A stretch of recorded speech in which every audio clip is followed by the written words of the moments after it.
Data Nexus is pleased to host Dr. Megan Squire today as part of our Power of Women in Data series. Dr. Megan Squire actually was here as a professor of computer science starting, I had to ask her, but 2003. When did you leave, Elon?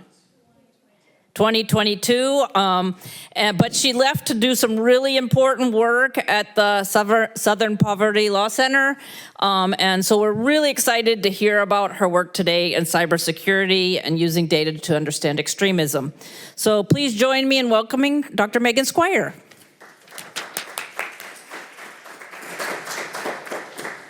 Thanks, y'all. This is really nice. We didn't have the Data Nexus when I was here, so this is very cool. Thank you so much for having me. I really appreciate it. The opportunity to speak is always a privilege, so thanks, y'all, for showing up, too. Yeah, so I'm going to talk a little bit about how I use data science to tackle this really tough socio-technical problem.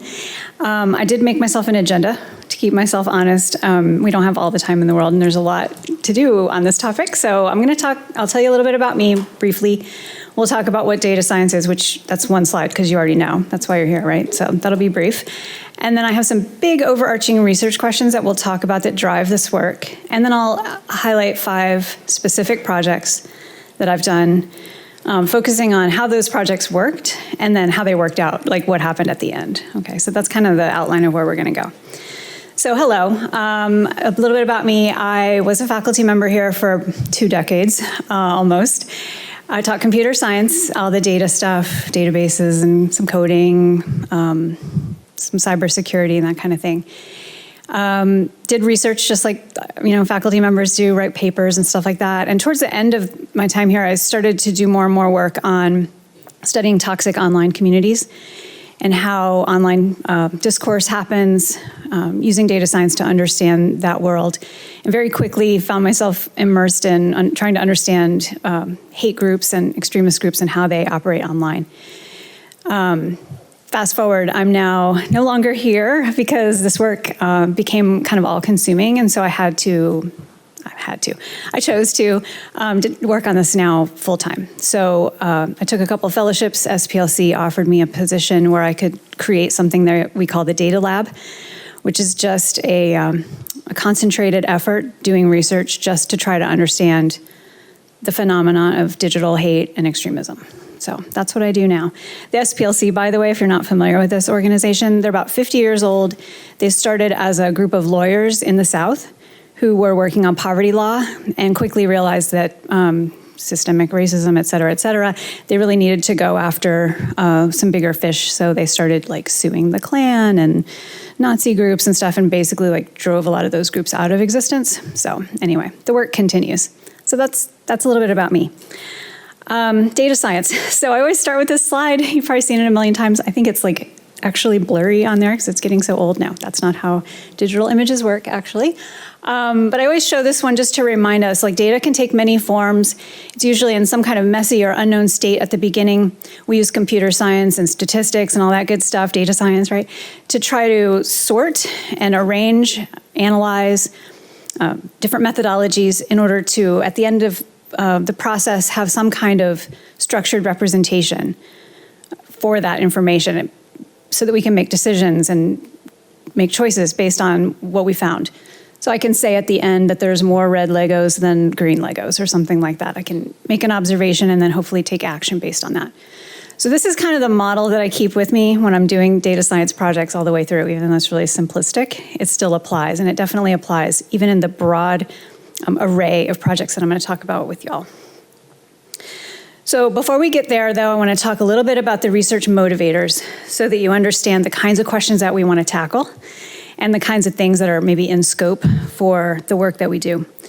So the big research questions that I think about that keep the work going, we're trying to understand the beliefs and motivations of hate groups, extremist individuals and groups, movements.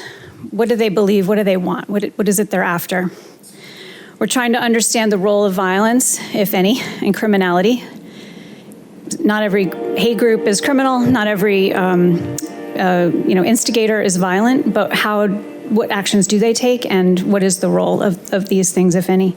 This impacts the legality of people's actions. it also impacts what we can do about it, right? Like you're going to be able to take different actions if people are violent versus if they're doing white-collar crimes or something like that. We also think a lot about what the power structures are. And this is a deep question. I probably spend most of my time here, actually, thinking about how different groups and individuals are amassing power, how they're leveraging finance, corporate structure, their social position to gain power and promote hateful ideas.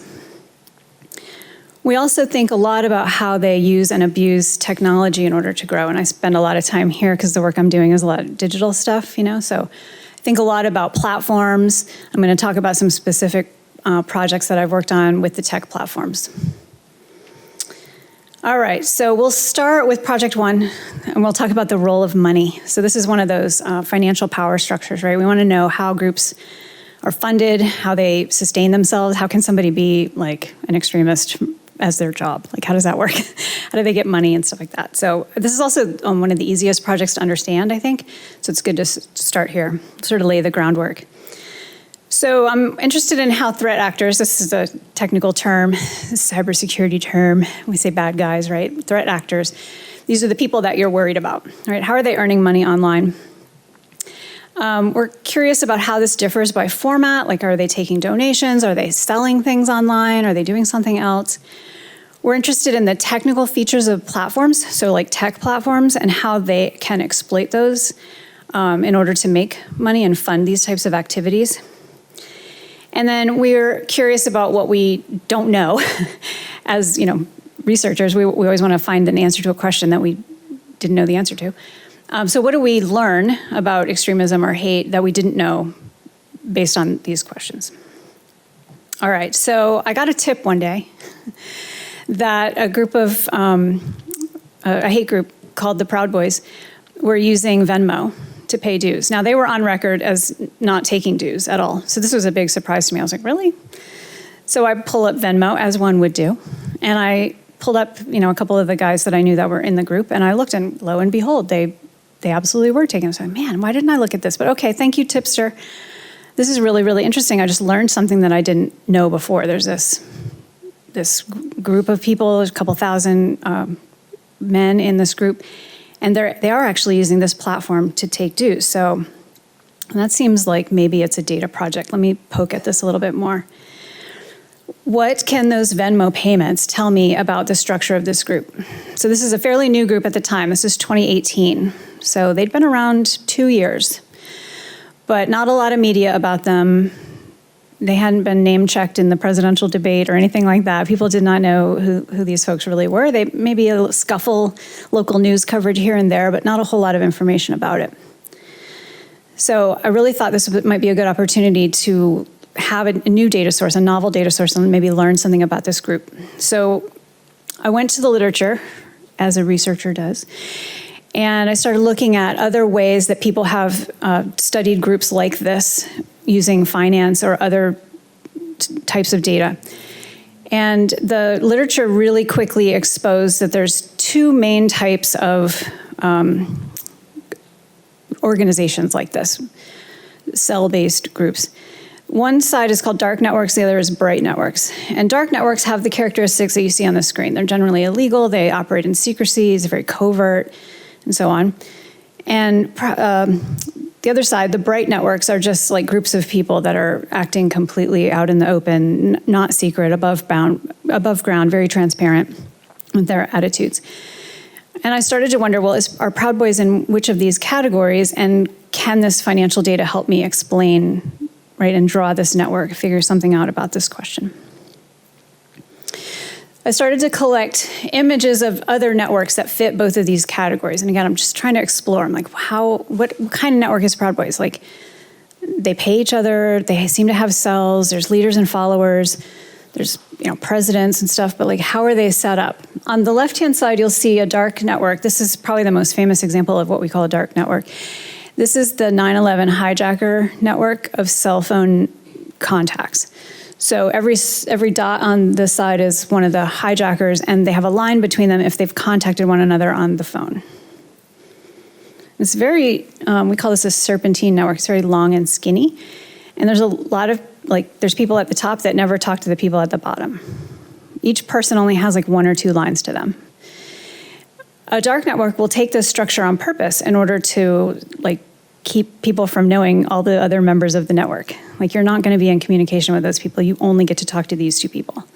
So the network takes a really long, like sinewy shape. On the other hand, the bright network over there, this is an example of a karate class, parents, and they're arranging to like take the kids back and forth to karate. Definitely an above ground network. There's nothing like nefarious about a karate class, I hope. So there's all these parents are like calling each other back and forth, right? It's like, it's a very dense network, and it's very, like there's no secrets here. There's no reason why you wouldn't have everybody's phone number on a phone tree. And again, I'm asking myself, well, what does the Proud Boys network look like? I don't know. They just came out. They're only 2 years old. Like, I don't know which shape it's going to be. So I'm going to skip that slide. So I started to think that they might be in the middle. They might actually be something new called a gray network. And a gray network is something that's semi-criminal or pre-criminal. So they're street fighting. Like, they're picking fights on the street. They're punching people out, but they're not like hijacking airplanes, right? Like they're kind of operating in this gray space. Maybe they're using aliases, but they're not completely unknown and like not leaving their house. So they have this middle ground. This was my hypothesis, was the Proud Boys a gray network?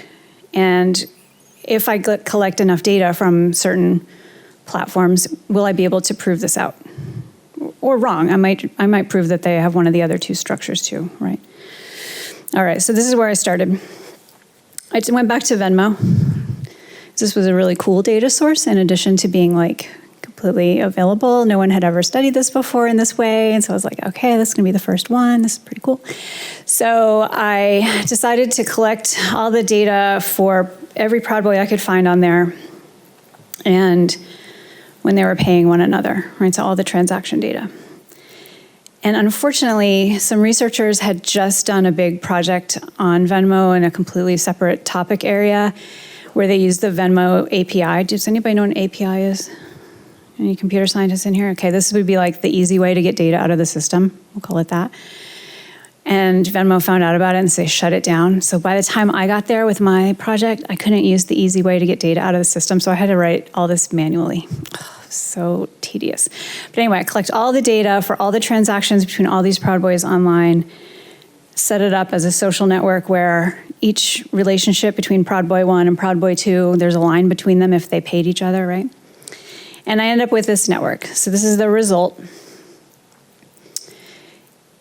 I don't know, what do you want to tell me? Like, is it this S shape from the dark network, or is it the clustery thick shape? I don't know, it's both, right? Did I just find a gray network? Like, I don't know. So I'm not a criminal justice person, so I don't know what I found here. The other problem is, I colorized or the sizes refer to how many transactions. So the bigger the circle, the more business they were doing, right? The more people were paying them or the more they were paying out. And then my prediction model, my little very simplistic prediction model, guessed who was likely to be the leaders in this scenario. So it colored them red. So red ones are the ones that my model predicted to be the leaders. And this is based on just simple, like how many payments were they taking. My hypothesis was this group's 2 years old, not super deep. And the people in charge are probably the ones taking the money, right? So I'm looking at this and not very, I don't know if I'm right or not. Like, this is what the model looks like. Are they a gray network? Like, I don't know. Are those the correct leaders? I have no idea. Nobody's ever published who the Proud Boy leaders are or whatever. I know that, that big circle there is a guy that goes by Patrick William Roberts, but I don't know if he's the leader or not. There's no way for me to know that. So I was really hemming and hawing and upset about this. And then I was reading Twitter one day, as one did. And I noticed that somebody tweeted this image of a brand new constitution and bylaws that the Proud Boys had put out. And they redacted the names of their leaders, which they called the Elders Chapter.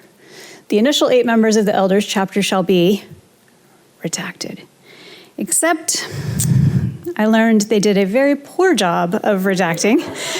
They did not know how to redact their document properly. And so now I have a diagram with 8 circles, and I have 9, however many, and I have a list of 8 people. Wouldn't it be really cool if these people were the same? Oh my, I'm so excited.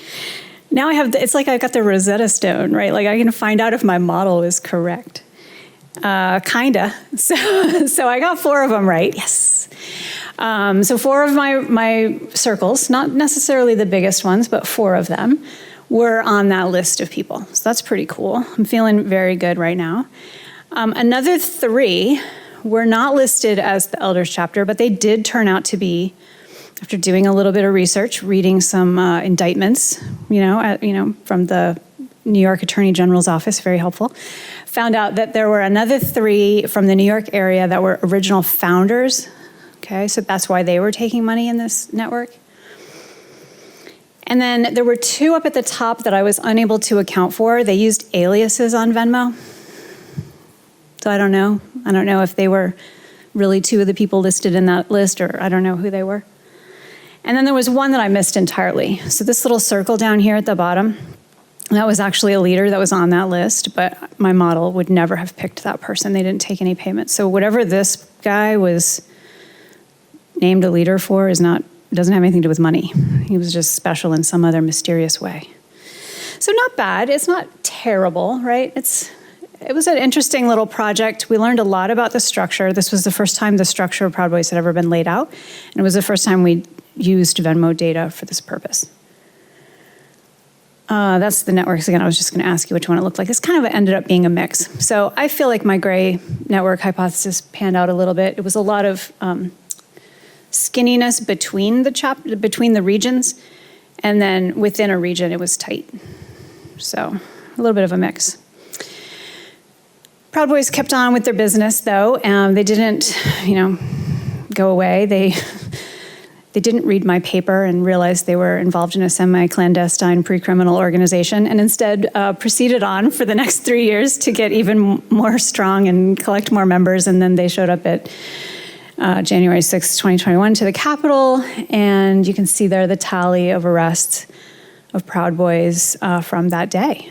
So an inauspicious story there, except that they were just pardoned the other day. So it ebbs and it flows, right? Hey, I wrote this up and my hypothesis was true and I got a best paper award, and then they got arrested and then they got pardoned. So not every data science project turns out, great. That's kind of a little bit of a downer note to start with. Some of the other projects that I'm going to talk about next ended a little bit better. The next one we'll talk about is monetized propaganda. So this is a project that I started working on after watching some idiots on YouTube. So here's a YouTube screenshot. It's quite old. This is like a 2019 video, whatever. So I don't know if YouTube probably looks a little bit different like this, but they still have this feature. So if some of you are familiar with super chats, have you ever been on a YouTube video? Yeah, and you see the super chats. So this was very fascinating to me because it represents like live. You can donate live to your favorite personality or influencer or whatever while they're talking, and you can actually influence what they say, and they can influence you back and forth. And so it's like this sort of real-time finance situation. This is very unusual, especially in the extremist world. This guy here he's a British guy, alt-right guy. He was streaming, this week in the alt-right. He had an all-star lineup. They went on for about 3 hours, and he earned, I don't know, I can't remember exactly, maybe $3,000, something like that. It was a pretty good amount of money. And this was right on YouTube. So very, very interesting, very serious, but I couldn't get the data. The only way you could get the data was to watch the stream and write it down, which I did a couple times. Whew, very tedious. Did not want to do that a whole bunch. So I was kind of disappointed. I'm like, man, I really want to study this environment. I want to know how much they're making, but I don't want to write all this down. I don't want to do the Venmo again, right? Where I'm sitting there making a spreadsheet. So I was worried about it for a little bit. And then a bunch of them got kicked off of YouTube for being Nazis and hateful and everything else. And they ended up on this little gaming platform that nobody had ever heard of called DLive. It was a little platform where you were supposed to play your video games or whatever, people would watch you and they would send you tips. in the form of this gamified site currency called lemons. So down at the bottom, you can see like 1 lemon, 10 lemons is an ice cream, 10 ice creams is a diamond, etc. Basically, you put your credit card in or your Apple Pay or whatever, you change that into site currency, and then you can pay your favorite streamer. So now the favorite streamers on there aren't gamers like it's supposed to be. It's now these YouTube refugees that, are full of hate and gross stuff. So that's all well and good, but is the data going to be any easier to get from this platform than it would have been from YouTube? YouTube doesn't have an API. YouTube doesn't have any way for me to get this stuff other than screen capping and writing down. Well, wouldn't you know, I skipped ahead there. DLive had an open API. In fact, if we go back up to this screen here, they've removed it now, but right underneath where the little icons there are on the bottom, there used to be a leaderboard for how much this person had earned on the platform. They were bragging. They were trying to get you to see how much other streamers had made, so you would join the site too and do the same thing. And so they put the tally of how much this person had earned. And what I noticed was that was all run through an undocumented but very, very public API. So again, that little secret window into the system. F12 in your browser, look at the network traffic, XHR, there's a JSON file. Wow, I could code that up. So a couple of lines of Python later, and I've got all of the transactions for the entire website. Yes. So this is the first time we've ever been able to study at scale how much money is changing hands on these platforms. Because I've got it all. I've got all the data now. So I just need to find the set of threat actors on the platform, separate those out from the normal people, I'm not interested in them, and then do some math. So here's what I found. I got a list of about, I think I found 200 and some extremists using the platform. This is the top 20 maybe, I forget. One of them earned $93,000 in 10 months on this platform, just through streaming, just through talking, 3 hours a night. Taking tips, taking fan money, right? This is like just influencer cash. Other ones earned a little bit less as the months went on. I ran this study from April 20th, oddly enough, 2020 through January 5th, 2021. I was a little bit busy on the 6th. As you can imagine, there was like chaos erupting in Washington, D.C., and the day after that, they ended up shutting these guys off the platform. You can see, here's a histogram of that top earner, Nick Fuentes. Here's his earnings per day. And what I love about this diagram, I'm going to step over here for a second, so I'll use what's left of my teacher voice, but you can see the periodicity in the 5-day work week. He works Monday through Friday, 3 hours a day. Like, that's his job. Like, he takes the weekends off. This is like, this is a person who is, yeah. Anyway, you can see the bumps. There's big bumps towards the end. So election happens. He's getting a lot of money. Everybody's really excited. I can't believe Trump lost, whatever. Stop the Steal happens. This is, they're going out trying to convince everybody the election was stolen, right? So there's these street demonstrations, big thing. Huge amounts of money are starting to roll in here. And then January 4th and January 8th were another big earnings day. Right after that, I think I mentioned, it must have been January 9th, they were kicked off the platform. So that was the last of it. I built a network of the streamers and the donors. So the streamers are in pink here, the influencers. And then the fans donating to them are in gray. And what I love about this diagram, this has nothing to do with dark and bright networks, so leave that aside. But what I noticed from this is the clustering. The fans, some of the fans pay multiple streamers, but a lot of the streamers, their fans are just their fans, right? It's definitely an influencer type relationship here. It's definitely the parasocial, you're my friend, I'm gonna give you money thing going on, like for sure. So I thought that was a new finding. No one had ever realized that before. And then right before the election, I think this is the only copy of this video that exists on this earth, but I was watching my top earner here, streaming, and he threatened that legislators should be killed on DLive platform, the day before January 6th happened. So that was pretty extreme. You can see I tweeted it there to my 3 followers. Nothing happened. Then on January 6th, I'm looking at my comp sci colleagues back there because we were in a faculty meeting or in a department meeting while the Capitol is being ransacked. And I had this up, I screenshotted this from my other monitor. So I'm trying very hard to pay attention to the faculty meeting. And over here, I'm watching this streamer from DLive earning money on the platform that I've been studying him on for 10 months inside the Capitol building, while I'm watching this. I'm like, this is insane. Why is this being allowed to happen? He's earning money for doing this crime. This is just crazy. So ended up writing up all of this as an academic paper, submitted it. Again, got best paper, whoop-de-doo, who cares? Because that guy that was just on the screen was just pardoned the other day as well. So, and they got to keep all that money. Oh, and the platform, DLive, I just learned the other day, it's run by this guy named Justin Sun. He's the guy that ate the banana. Do you remember that art installation where it was a banana taped to the wall? He's the guy that runs this platform, bought the banana and ate it. That's that guy, in case you were wondering what kind of person would let this stuff go on their platform. Okay, so speaking of platforms, what to do about the platforms. So clearly, there's a lot of shenanigans happening on tech platforms, right? They're using them to find followers. They're using them to make money. We've talked about that a bunch. They're using them to influence others. What is the deal here? And when a platform finally kicks you off, like they did, YouTube did with these streamers, and they went to DLive, or they famously have been kicked off Facebook, Twitter, whatever, what happens? Does that work? Does it affect your influence at all? How does that work? This is a very hard question to study. It's also very political because a lot of people view deplatforming, in other words, being kicked off of a platform, as a loss of your speech rights, right? Or a loss of something that it's a marketplace of ideas, right? That whole thing, right? And so you're telling someone I don't want to hear what you have to say, and you're not allowed to use my platform. It's legal to do that, but it's prickly a little bit, especially in the US, right? We have a lot of speech love. So this is a hard question to start studying.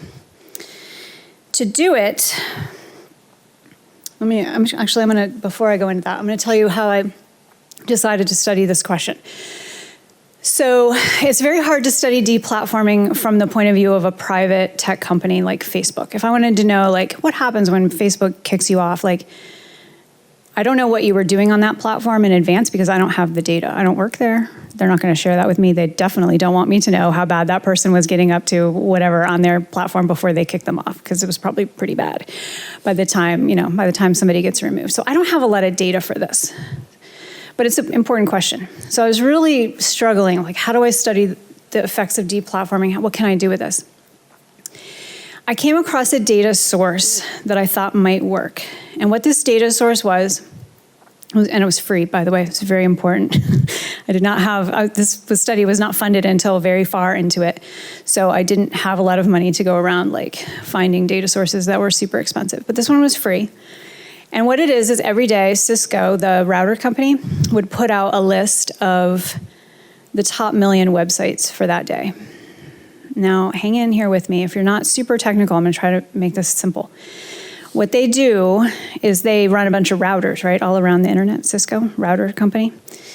And when a person requests a website, I want to go to youtube.com, they make a note of that, okay, on all these routers that they own.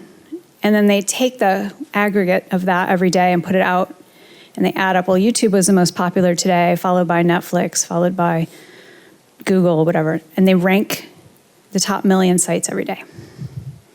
The reason they do this is for cybersecurity people to know what sites are reputable and not reputable. So if you get spam or something like that, and it comes from the millionth domain or some domain that's not even in the top 1 million, they can be this is probably an unsafe website. But what I was going to use it for was a low-cost way of seeing site popularity. Okay, and then my hypothesis was, if a site is deplatformed from the internet, you're no longer allowed to have a website. That's pretty extreme. That's way past, you're not allowed to be on Facebook anymore. If you're to the point where no one will even let you have a website, whoa, that's really bad. And I'm gonna look at what happens when that person gets removed from the website and then they have to switch. the train. This happens to every speaker here, so I feel blessed. I'm now official. Anyway, so I'm looking at what happens when a person is so bad they get removed from their own website and they have to go make another one. All right, the classic example of this is the Daily Stormer. This is a neo-Nazi daily, horrible, don't bother going there, it's gross, website where the news of the day is spun through a neo-Nazi lens and then published out. They, on the left-hand side is a graphic showing, they used to be .com, starting in 2013. And the line down shows they maintained that .com domain until August 12th, 2017, or August 13th, 2017, which is the day after the Charlottesville Charlottesville attack, where an activist, Heather Heyer, was murdered on the street by a man who ran his car through the crowd. Daily Stormer ran an article, which I'm not even going to go into. It was horrific. And there was such a public outcry against that they got removed from their domain host, or their hosting company, their domain registrar, and Cloudflare. Like, that's really bad. That's like a complete repudiation of this website and their ability to even exist. So what did Daily Stormer do? They changed to dailystormer.ru. They got booted off there. dailystormer.wang got booted off there. dailystormer.lol, .al, .at, .lit, blah, blah, blah, blah, blah. It keeps going, right? Just one after the other. No one will allow these people to have a website. Months later, they finally get dailystormer.name. They're able to keep that for a little while. dailystormer.su is what they pick up after they lose that one. And currently, this study stopped in 2023, but currently they're on dailystormer.in. So this is a pretty classic case of being like deplatformed. Nobody wants to host you, man. Nobody wants to even register your domain. Like, you are persona non grata. I can now take this idea of being deplatformed and replatforming yourself, or trying to, and then compare that to the traffic counts that I had from that data set. And I can see what happens to the traffic, right? Here's what happens to the traffic. So they're cruising along, they're a very popular site. They're in the top 200,000 of all websites, believe it or not. That's kind of scary right there, isn't it? August 13th happens, they're traffic creators. They're able to build back a little bit with .red, a little bit stronger with .name. They lose that one. They're able to build back a little bit stronger with .su. They lose that one. They come back to .name. They lose that. And then they finally ended up at RW. And at the time that I did this graphic, the .in numbers were so small, they were not on there. This graphic would look a little bit different today. But what do we learn? Does deplatforming work? Does it work to take away their website? And by work, I mean we're going to look at their influence, their ability to drive traffic. Can they get eyeballs on their site? Is anybody asking for their domain in their browser? They were. But every time you make them move, it's harder to get back that same level of success, right? So I would say, yeah, it kind of works. Like, I don't know if it doesn't mean that we have to do it. That's up to the companies, right? It's their routers, it's their domain registration. But it does work if your goal is to reduce eyeballs on that material. I did the same thing with 8chan and a bunch of other sites, but we'll just look at the 8chan one real quick. 8chan was deplatformed famously after the El Paso Walmart shooting, mass shooting that was carried out by a white supremacist there who was angry about immigration. And he went into the Walmart and shot up, 20-some people died. I forget how many exactly. The reason that 8chan was in the crosshairs is because that's where the guy posted his manifesto. And the reason it finally reached the level where they got deplatformed was because it was the third time in 1 year that a white supremacist terrorist had killed, dozens and dozens of people and posted their manifesto to 8chan. And so again, the hosting company, the domain registrar, and Cloudflare finally kicked them off. And they came back as 8kun.top, and then we see the same pattern happen with their traffic. They were very, very popular, big crater, and then they struggled to get the same level of influence and popularity after that. I did this with two case studies just to kind of prove it out. One was patriots.win, which was like a MAGA type site, and I did it with InfoWars and Nick Fuentes' site, actually. And the same pattern bears out. I published this one at the ADL. They ended up funding the study, and it was pretty cool. They're the ones that made those really nice graphics and stuff, but the way this one ended was this U.S. Senate Committee on Commerce, which the ranking member is Senator Ted Cruz from Texas. He did not care for the study too much and ended up calling it a playbook for silencing conservatives. So the Daily Stormer and 8chan are now, I guess, stand-ins for conservatives, which seems a little strange, and called me out specifically. You can see the bottom one there, the Deputy Director of Data Analytics, and oh yeah, that's it, that is me after all, and called me out for authoring the playbook that was to silence conservatives. So it's still up on the web, but we don't talk about this one too much. I don't want to get the attention, right? All right, the next one about platforms, and this is almost the last one. I'm starting to wonder now if platforms are complicit. So especially the tech platforms, like the social media style platforms, Facebook, Twitter, stuff like that. So one of the worst offenders, and one of the places that we all have to go when we do this kind of work, but it's very awful and tiresome, is a place called Telegram.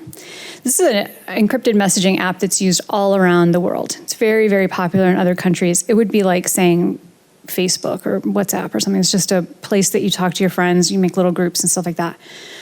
In the US, though, the groups and individuals that are on this platform are not the best. There are a lot of cybercrime happening, a lot of extremist groups. So I was on this platform studying them. You can see this one here called Patriot Front. They're like a white nationalist fight club type group.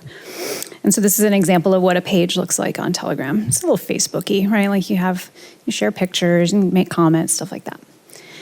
So I've been studying this platform since 2019 because so many people, when they get deplatformed from other places, they end up on here, right? This is like the bottom of the barrel.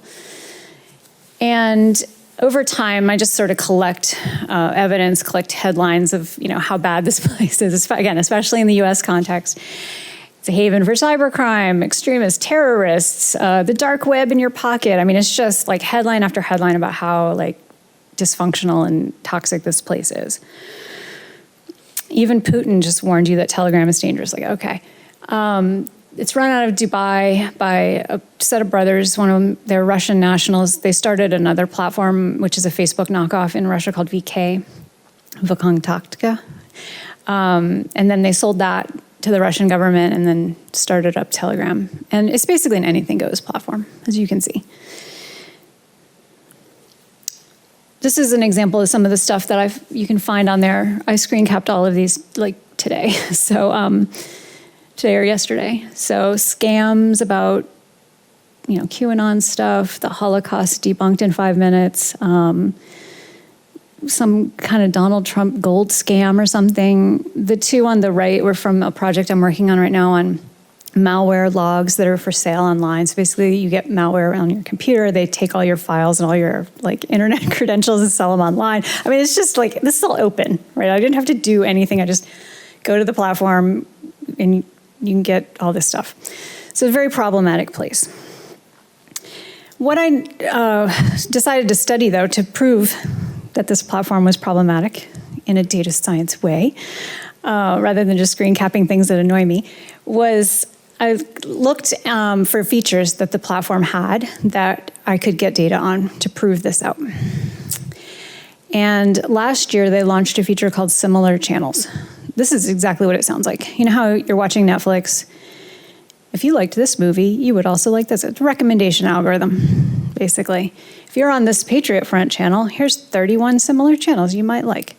And you can see them listed over there, right? And so it's basically suggesting to you groups that you might like to join.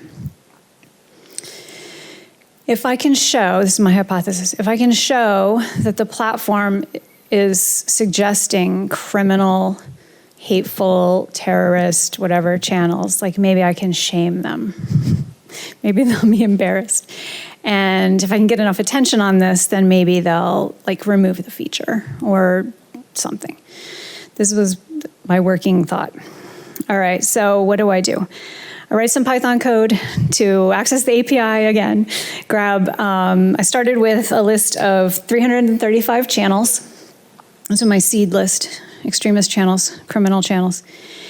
And I grabbed all of their similar channels, right? And then I take those and I grab all of their similar channels. And I do this generation after generation until I get enough nodes and edges to make a network graphic to learn something or do some kind of analysis on it.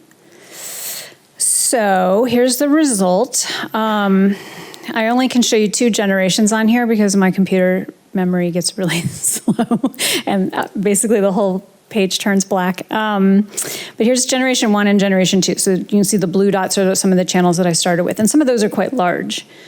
They're bigger circles. And then the pink is the second gen. So these were the channels recommended to those people, right? Like, so if you're on this channel, you're going to get recommended the pink. And then they're connected when those channels recommended each other.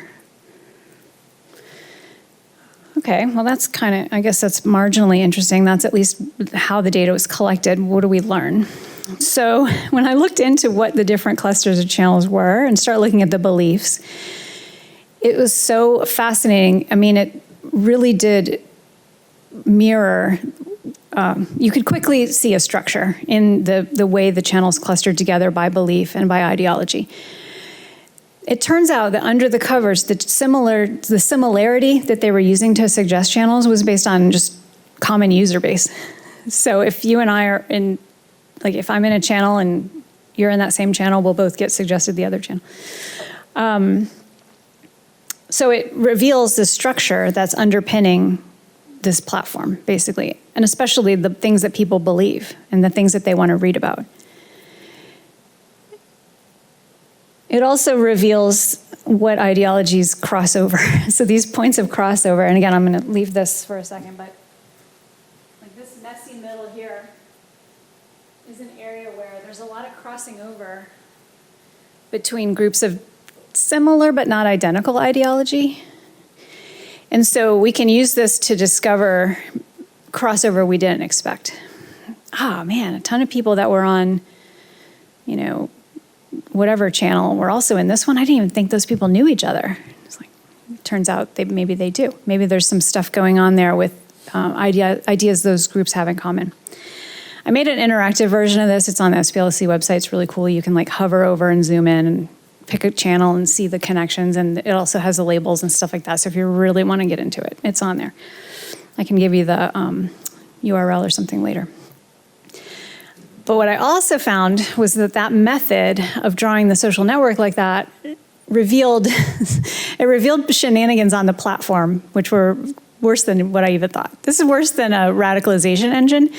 This is actually like straight up scam recommendations and stuff. Like they were actually promoting what we call coordinated inauthentic behavior, scams, bots, influence campaigns, stuff like that. So this archipelago of channels, I was calling it down there, they're only related to each other through that one like control channel. All the users on one are the same as all the users on all the other ones, and they exist for no purpose other than to like promote malware, cyber scams and stuff like that. And they're all named after US political figures. So it'll be like Trump _ Ivanka and stuff like that. Like these channels are designed to look authentic, but they're not. And what was worse is once I dug into them, I realized that Telegram was actually paying or charging money for people to register those sites.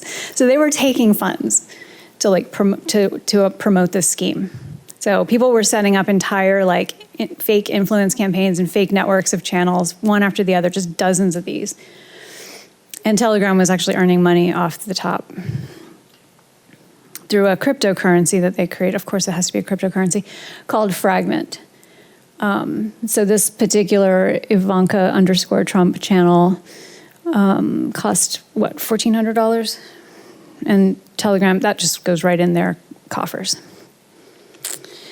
So I called the BBC. I was like, hey, there's a investigative reporter there that I know used to be a police officer. And I was like, I bet she would take this story. One of the things you learn is like half the battle is trying to sell your story and like get the word out because there's a lot of, people are distracted.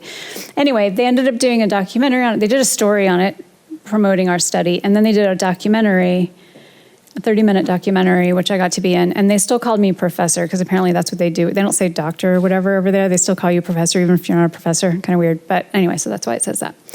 But I got to be in that. And the best part was at the end, after we tried to shame them, they actually did remove the similar channels feature from most of the sites or most of the channels that I look at. So that was a win. It still exists. That Patriot Front screenshot, I just took that the other day, and it's obviously still there, but it's been massively reduced. I think they're using a little bit of AI to figure out which channels are allowed to have this feature and which aren't. And they're getting it wrong sometimes, but most of the time it's right. So anyway, so that was good news. It's not always bad. One last one, and then we'll have tons of time for questions. So I want to talk a little bit about the violence and criminality aspect.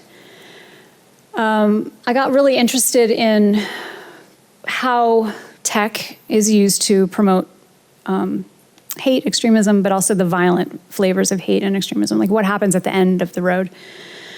You've done your propagandizing, you've fundraised, right? You've made a channel with hateful imagery. What happens when things get actually violent, right? The New York State Attorney General, I work with them a fair amount, and they had a nice report that came out after the Buffalo shooting. This is the one where the man went into the Tops grocery store. It was a black neighborhood grocery store, and he shot a bunch of people.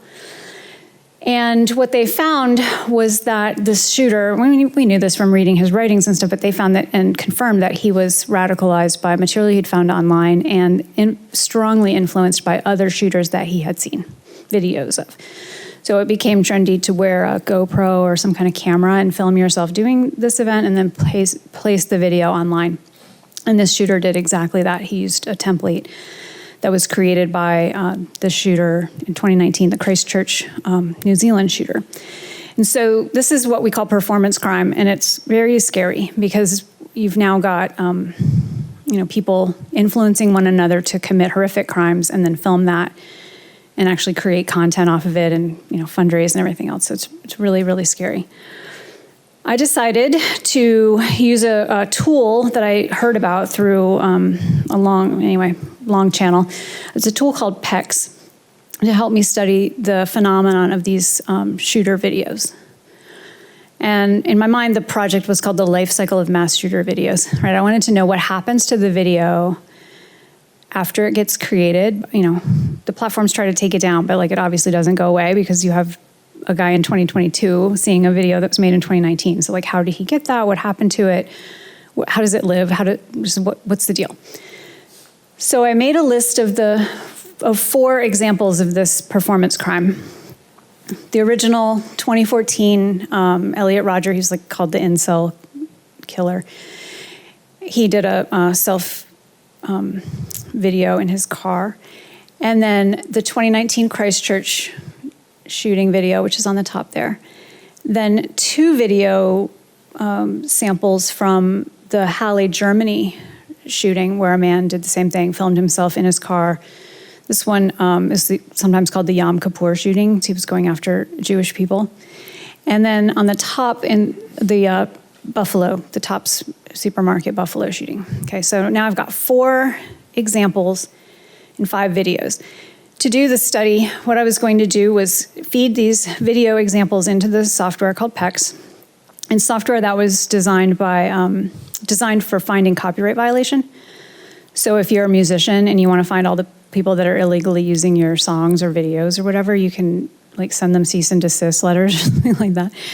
I was like, well, that's kind of dumb. Let's use it for something good. So I fed the videos for this in. And I was like, find me all the places online where these videos are. We ended up not using the Elliot Rodger video because it was too old. Nobody cared about that one that much anymore. But the other 4 videos were definitely still out online. So I used the PEX software. There were 3 incidents, 4 video samples over 5 years. So 2019 to 2024. And we looked at over 20 tech platforms. And what I found was it can go back in time and tell you when the video, what channel the video was on, how long it was up, when it was taken down, just all of that stuff, how much of the shooting video was in the sample found online. And what we find is that these are the counts of findings of the video. So in this first one, 12,000 Christchurch video shares, right on the first day. Second day, it drops way, way down because the platforms are starting to remove it. Third day, it drops more. So the first day when the video first comes out, it's being shared wildly, right? And then it slowly drops off. And what you want to see is that drops down to 0, like pretty quick. You can't find the video anymore. It's really obscure. It's on dark websites only and stuff like that. It's hard to find. And that basically holds true. Christchurch, big drop. Halle video shares, big drop. Buffalo, big drop. You'll also notice the left-hand column, the numbers are much smaller.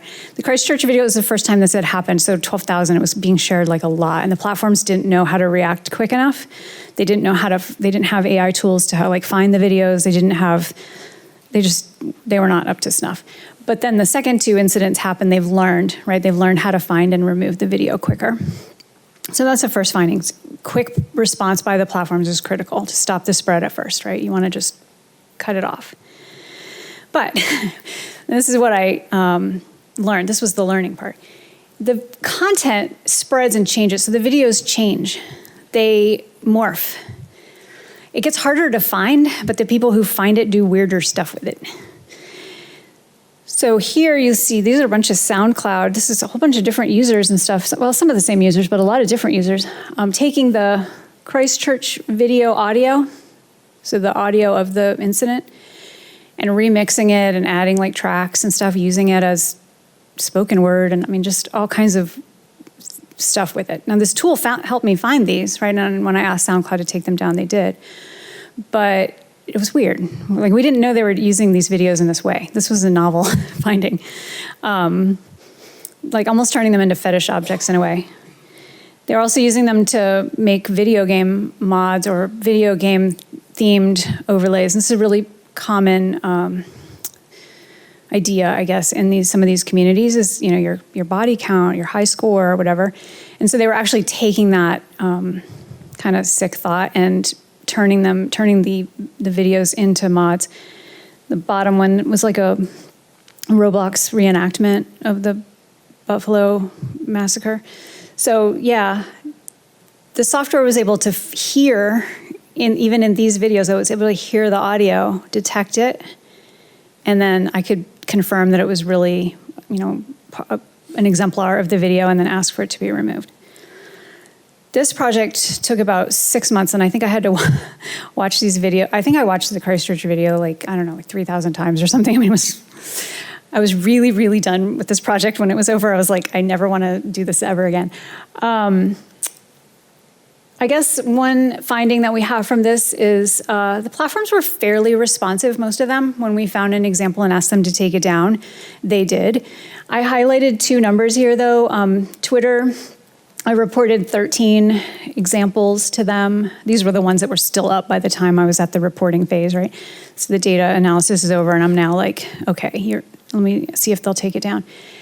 And I highlighted the number 12 there because when we ran this report, I had to report out that 12 of the 13 were removed, but that was only after I reached out for comment.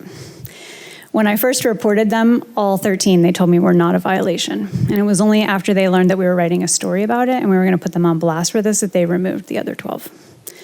So they're very concerned about public perception, but unwilling to act, without that scare. So it's kind of a downer thing there. Got a couple current projects I'm working on now that have to do with malware and defeating AI and how extremists are doing both of those things. They're sort of interesting. We can talk about those if you want, but I'd really love to have some questions if you've got any. And if you have to go, because it's time, I totally understand that too. But thanks so much for listening to my spiel. Thanks,